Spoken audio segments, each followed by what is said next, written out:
Podili meeting చూసిన తర్వాత ఎవరికైనా అర్థమవుతుంది జగన్మోహన్ రెడ్డికి జనాల్లో ఉన్న ఫాలోయింగ్ ఏ పార్టీది అని. ఓ సినిమా యాక్టర్ కి ఉన్న ఫాలోయింగ్ కంటే ఓ 10-15 రెట్లు ఎక్కువ ఫాలోయింగ్ జగన్మోహన్ రెడ్డికి ఉన్నట్టు కనపడుతుంది. ఓ పొలిటికల్ పార్టీ లీడర్ కి ఆ స్థాయిలో జనాల నుంచి స్పందన రావడం, ఆ స్థాయిలో ఆయన ఫాలో అవుతూ ఉండడం అనేది ఖచ్చితంగా చిన్న విషయం కాదు. జస్ట్ జగన్మోహన్ రెడ్డి అక్కడికి వస్తున్నారు అనే ఒక సమాచారం అంతే.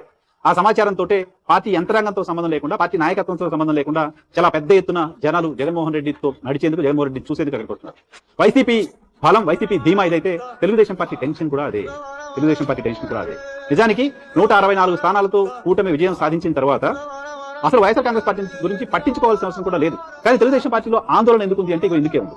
ఈ స్థాయిలో పబ్లిక్ వైపు నుంచి ఆయనకు సానుకూల వాతావరణం, స్పందన చూసిన తర్వాత జగన్మోహన్ రెడ్డి ఇలాగే ఉంటే మన పరిస్థితి ఏంటి అనే ఆందోళన కూటమిలో కనపడుతున్నట్టుగా అర్థమవుతుంది. కూటమికి సంబంధించిన నాయకత్వం చేసిన యాక్టివిటీ చూసాం. సో ఎగ్జాజరేషన్ కాకపోవచ్చు అని బాహుబలి సినిమాలో డైలాగ్ ఉంటుంది. అతను రాజ్యంలో ఉన్న, రాజ్యం బయట ఉన్న రాజే అంటూ డైలాగ్ ఉంటుంది. సో జగన్మోహన్ రెడ్డి అధికారం కోల్పోయి ప్రజల దగ్గరికి వెళ్తున్నప్పుడు కూడా అదే తరహా ఇంప్రెషన్, ఆ విజువల్స్ చూస్తున్నప్పుడు ఫీల్ అవుతున్నారు వైఎస్ఆర్ కాంగ్రెస్ పార్టీకి సంబంధించిన నాయకులు, కార్యకర్తలు.